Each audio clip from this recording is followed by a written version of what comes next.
우리 오늘 말씀에는 모세가 죽기 전에 이스라엘 백성들에게 전해준 세 편의 설교 말씀이 있는데 그 중에 하나에 해당되는 그런 말씀이라고 할 수가 있습니다. 출애굽 후에 이스라엘 백성들은 모세의 지도 아래 이 광야로 가가지고 40년 동안에 어려운 생활을 하지 않았었습니까? 그리고 마지막 가나안 땅이 바로 보이는 느보산 꼭대기까지 이제 오게 된 것입니다.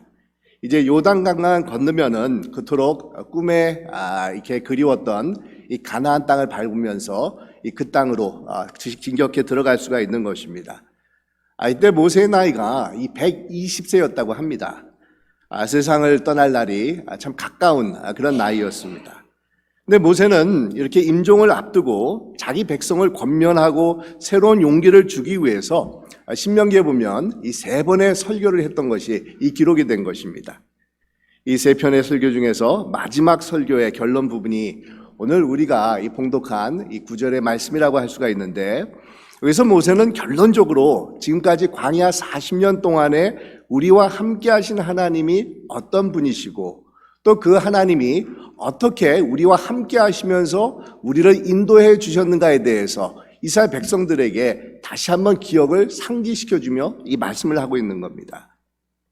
우리는 오늘 본문을 통해서 오늘날에도 우리를 떠나지 아니하시고 함께 하시면서 우리 가운데 역사를 베풀어 주시는 이 우리 하나님의 이 섭리를 생각해 볼 수가 있는데, 여러분, 하나님께서는 우리를 떠나지 않고 함께하여 주시는 분이신데 우리 하나님께서는 어떤 방법으로 우리와 함께하여 주시는 이 하나님이 되시겠습니까?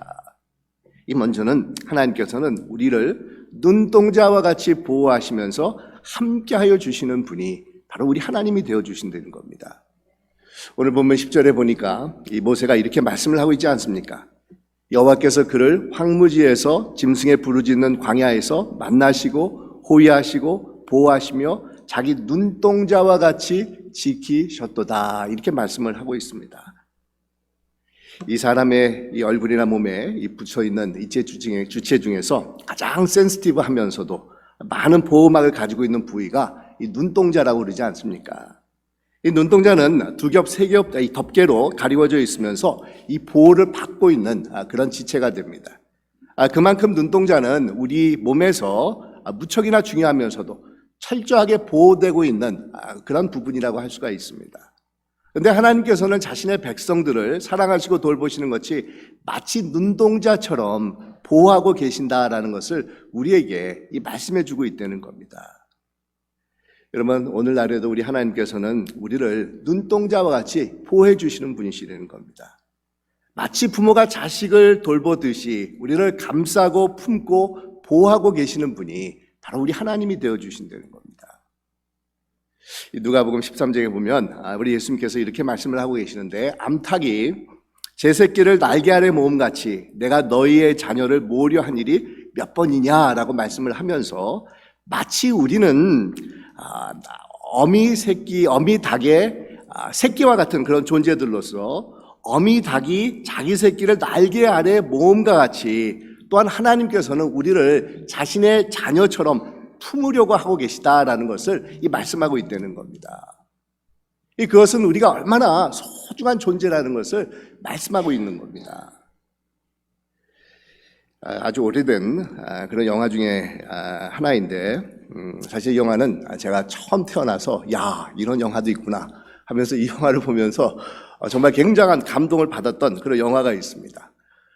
제가 이 영화를 얘기하면 아마 이렇게 젊으신 분들은 이런 영화도 있었어 라고 하면서 많이들 모르실 텐데, 아주 오래전에 나오는 영화인데, 여러분, 이 한국에서는 지금도 그런지 모르겠지만 이렇게 학기말 고사를 끝나면 이 단체로 이렇게 영화관에 가가지고 영화를 구경했던 때가 있었습니다. 그때도 이렇게 시험을 보고 나서 이제 학교에서 단체로 영화관에 가가지고 영화를 봤었는데, 그 영화가 어떤 영화였냐면 이 닥터 지바고라는 영화였습니다.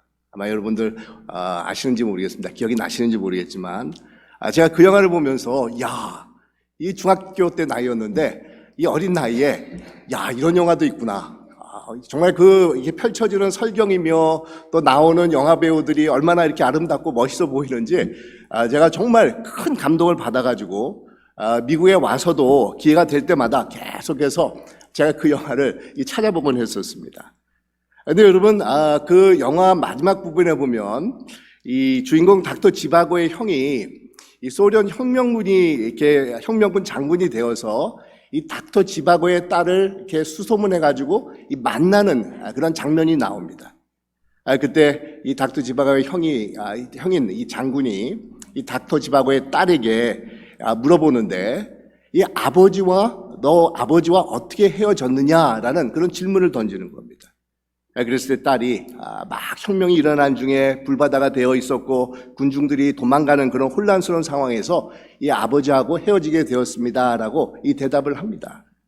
근데 그 장군이 이 대답에 만족을 하지 않고 또다시 물어봅니다. 정말로 아버지와 어떻게 헤어졌는지 나에게 말해주렴이라고 이 질문을 합니다.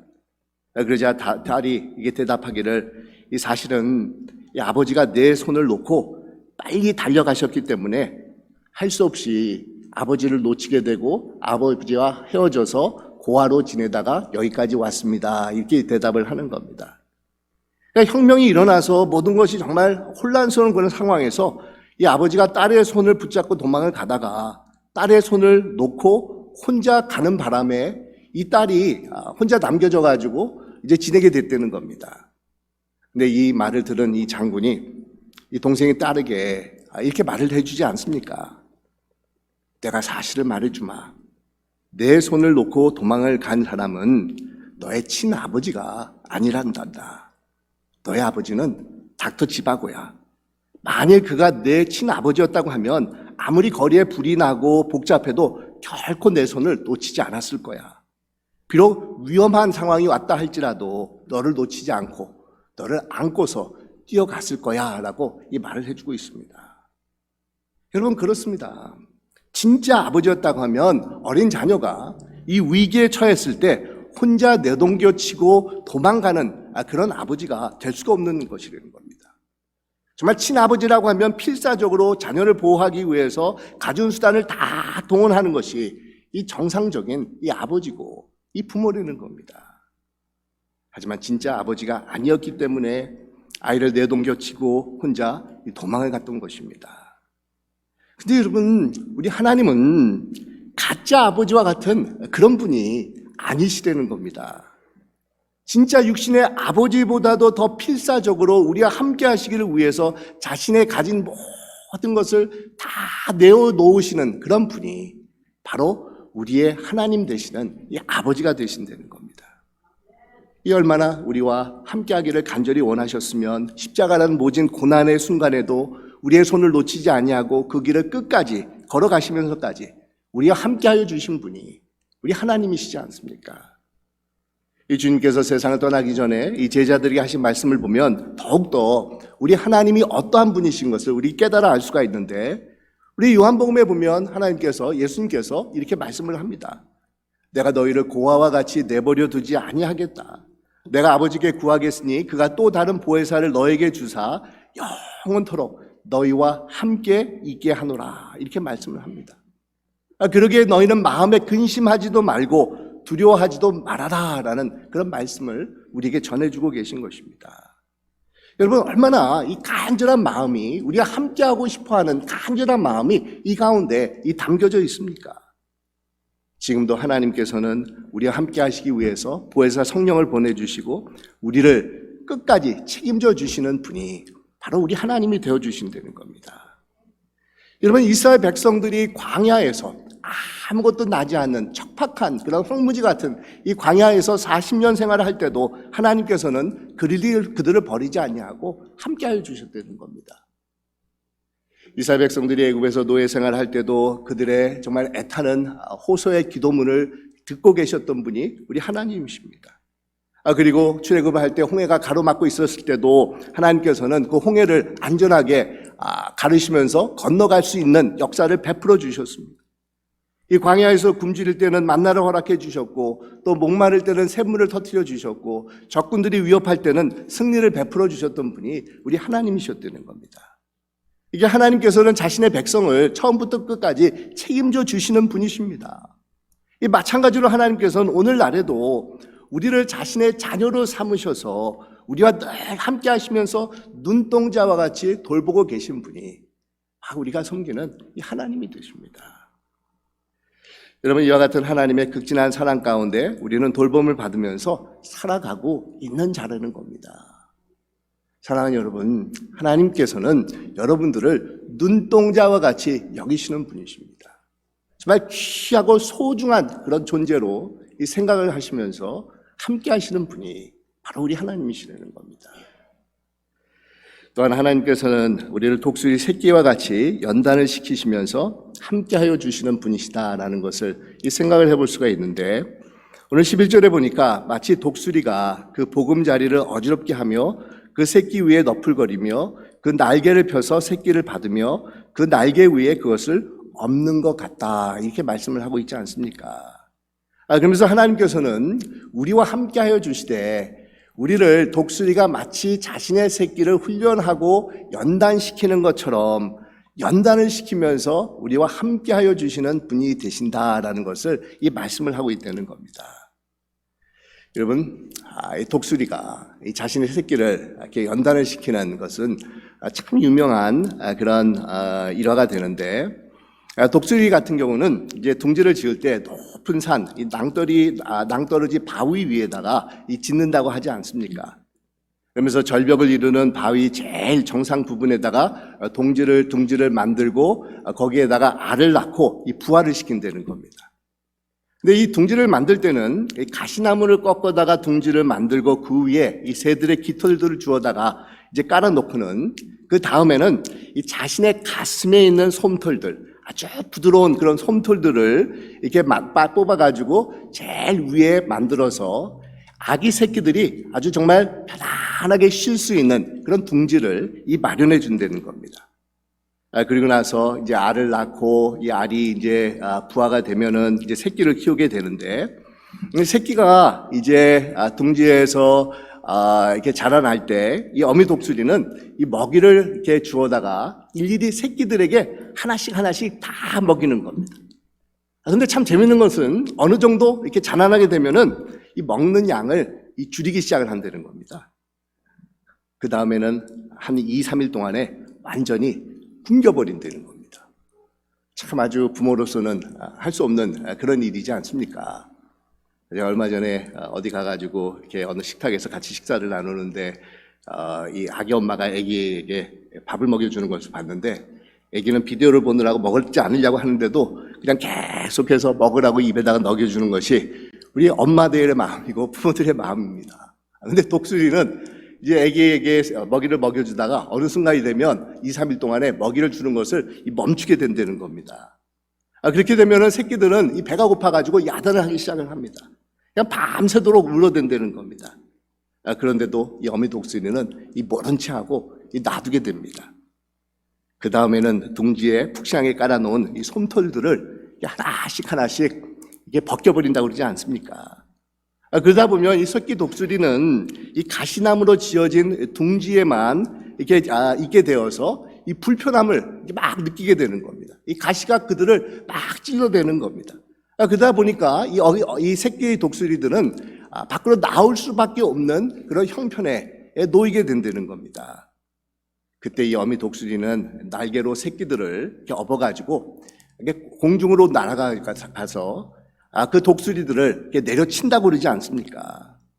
그랬을 때 새끼 독수리 중에서 힘이 있는 독수리들은 날개를 막 파듯파듯하면서 이게 올라가려고 애를 쓰고 있지만, 그렇지 못한 독수리는 그냥 땅바닥으로 곤두박질하기 시작을 합니다.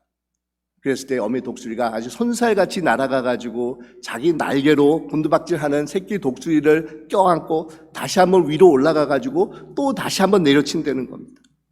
이러기를 계속해서 반복을 하다 보면은 어느새 이 새끼 독수리는 힘을 얻게 돼가지고 이 창공을 스스로 힘차게 나를 수 있는 그런 아주 위험 있는 이 독수리로 이 변화가 되어 간다는 겁니다. 그랬을 때 이 어미 독수리는 이제 안심을 하고 이 새끼 독수리가 혼자서도 창공을 잘 날아서 스스로 살아갈 수 있다는 것을 보면서 이 다른 곳으로 간다고 그러지 않습니까? 근데 여러분, 이런 과정을 왜 어미 독수리가 이 거치면서 새끼 독수리들을 이렇게 혹되게 훈련을 시키는 것이겠습니까? 자신의 자식인 새끼 독수리가 미웠기 때문에 그러겠습니까? 이 새끼 독수리들이 참 얄미웠기 때문에 어떻게 이렇게 새끼라고 나와가지고 자기의 인생을 이렇게 힘들게 하느냐라고 해서 이 어미 독수리가 그런 못된 마음을 가지고 이 새끼 독수리들에게 이런 행동을 하고 있겠습니까? 여러분, 아닙니다. 사랑하기 때문이라는 겁니다. 이 사랑에도 여러 종류가 있는데 이런 사랑을 가리켜서 우리는 tough love라고 그러지 않습니까? 새끼들이 자기를 닮아서 스스로 늠름하게 창공을 나르면서 홀로 살아갈 수 있는 그 힘을 주기 위해서 이 어미 독수리는 이 마음이 아픔에도 불구하고 그 새끼 독수리들을 연단시키고 훈련을 시키는 것입니다. 이런 과정을 거치지 않느냐면은 이 험한 세상에서 생존을 할 수 없기 때문에 자녀들을 사랑하는 마음에서 연단을 시키고 훈련을 시킨다는 겁니다. 여러분, 바로 그 내용이 오늘 본문 11절에서 이 기록이 되고 있지 않습니까?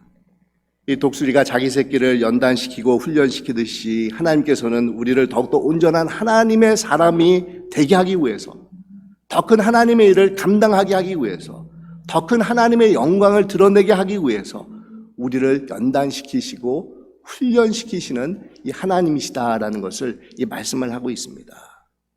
그래서 때로는 우리가 이 고통을 받을 수가 있다는 겁니다. 이 살아가면서 역경도 우리가 맞이할 때가 있다는 겁니다. 때로는 시험을 우리가 당할 때도 있습니다. 때로는 인생에서 우리가 좌절을 우리가 경험할 때도 있다는 겁니다.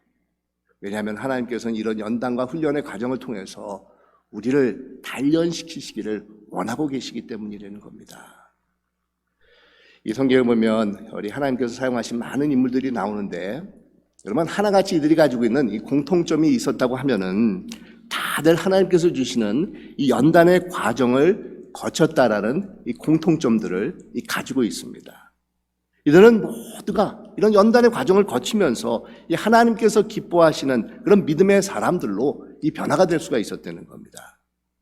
그래서 여러분, 우리가 연단이나 시험을 이렇게 경험하게 됐었을 때 이 낙심하거나 누구를 원망하거나 아니면 자신의 신세 타령을 해서는 이게 안 된다는 겁니다. 그럴수록 더욱더 하나님께 대한 믿음을 가지고 이겨나가는 그런 자들이 되어야 됩니다. 정말 그럴 때일수록 믿음에서 뒷걸음치지 말고 오히려 마음의 결단을 가지고 더욱더 우리 하나님을 의지하면서 하나님을 바라보는 그런 자들이 되어야 된다는 겁니다. 그래서 야고보서에서 이렇게 권면의 말씀을 주고 있지 않습니까? 내 형제들아 자매들아 너희가 여러 가지 시험을 만나거든 어떻게 하라고 얘기를 합니까? 온전히 기쁘게 여겨라.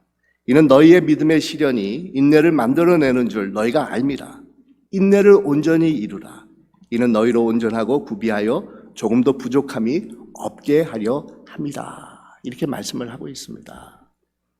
여러분, 우리는 역경을 통해서 우리의 삶이, 우리의 믿음이 더욱더 단단해지면서 완성되어 가는 것을 우리가 체험할 수가 있다는 겁니다. 그러니까 쇳덩어리가 용광로에 들어가서 녹아져야만 완성된 그런 모습으로 나오는 것처럼 우리는 이런 어려운 시련을 통해서 우리가 새롭게 하나님의 사람으로 완성되어져 가는 그런 과정을 우리가 경험하게 된다는 겁니다.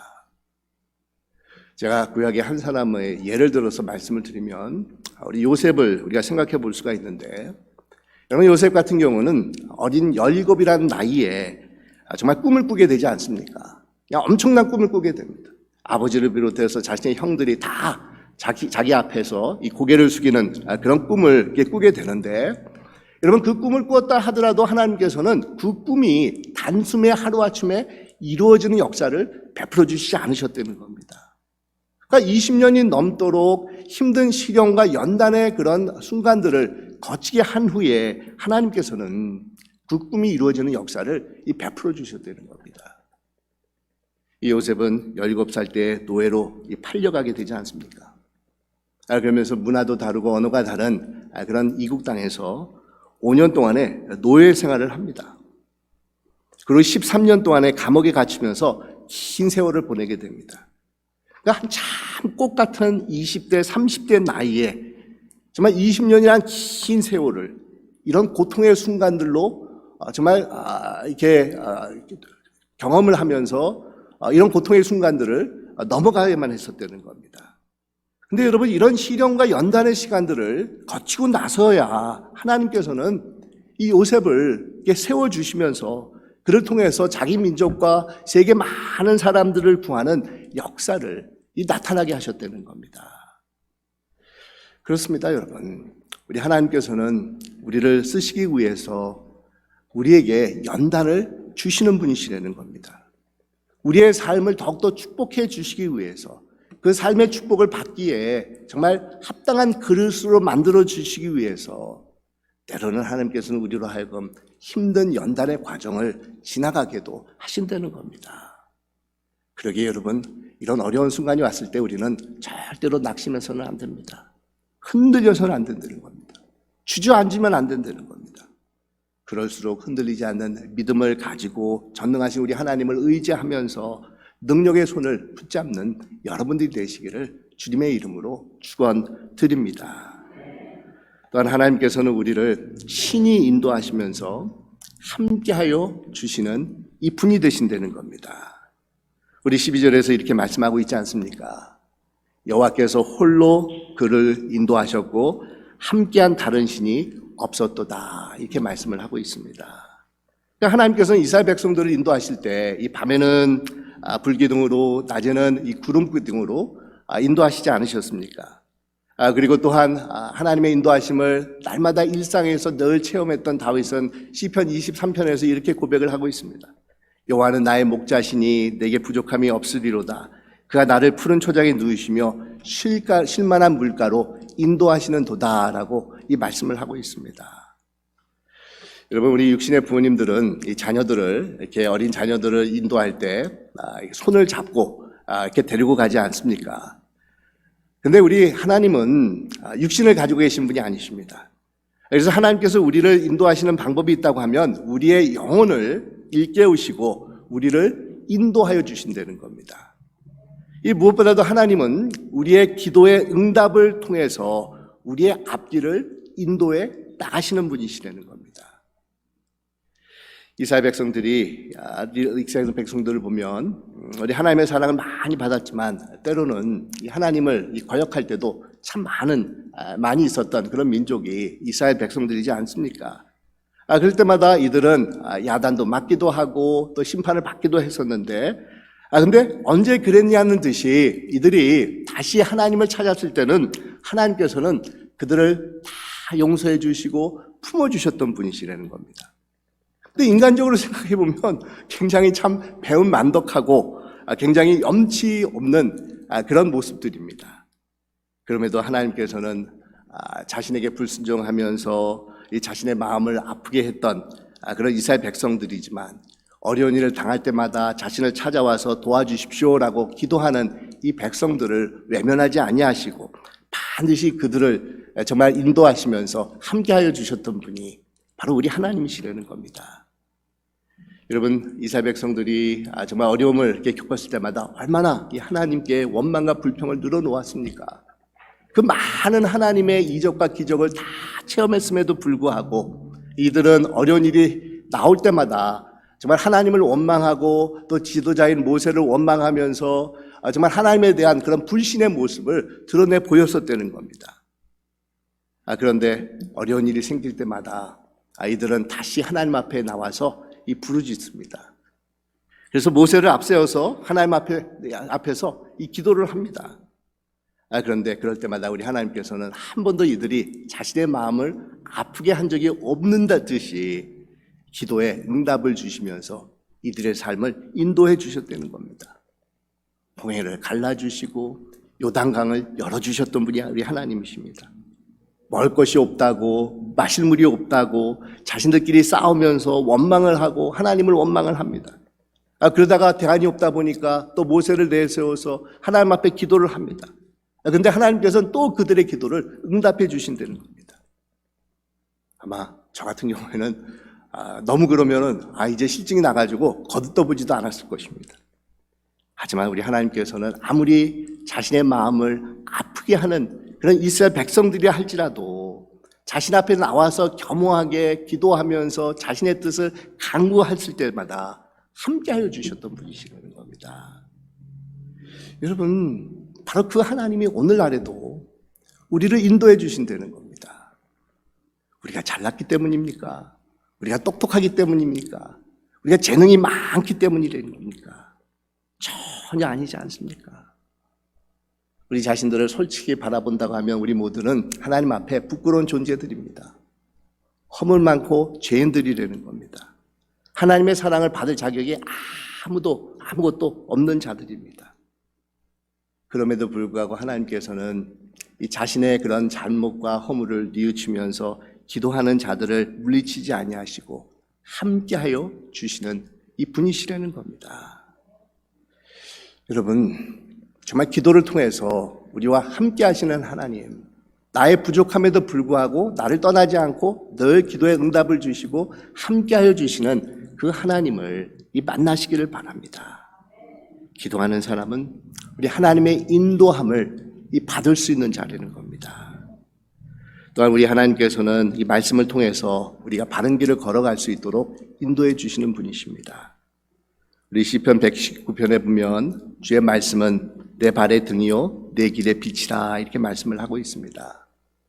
주의 말씀이 내 발의 등이다라는 것은 이 하나님의 말씀은 정말 캄캄한 밤에 우리가 걸어간다 할지라도 우리 앞에 밝히 보여주는 등이 되기 때문에 우리가 돌불에 걸려서 넘어지지 않게 하고 또 구덩이에 빠지지 않게끔 우리를 인도해 주신다는 겁니다. 즉 컴컴한 정말 광야 같은 여정길을 우리가 걸어간다 할지라도 이 하나님의 말씀은 우리의 길잡이가 되어서 우리의 인생을 인도하시는 그런 말씀이 된다라는 것을 우리에게 설명을 하고 있는 겁니다. 사랑하는 여러분, 우리는 정말 광야 같은 인생을 살아갈 때가 참 많이 있지 않습니까? 정말 한 치 앞도 바라보지 못하는 그런 존재들이 바로 우리 인생들이라고 할 수가 있습니다. 언제 어떻게 무엇을 경험할지 전혀 예상하지 못합니다.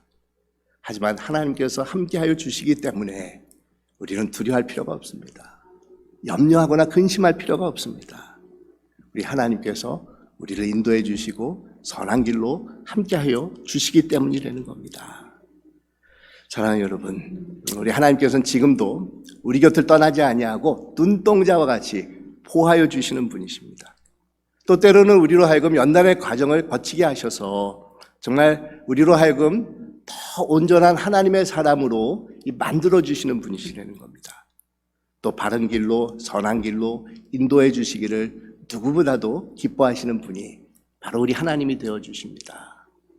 이런 하나님을 의지하면서 늘 우리와 함께하여 주시는 우리 하나님을 바라보면서 우리 하나님과 동행하는 삶을 살아가기에 우리 부족함이 없는 여러분들이 되시기를 주님의 이름으로 축원드립니다. 기도하겠습니다.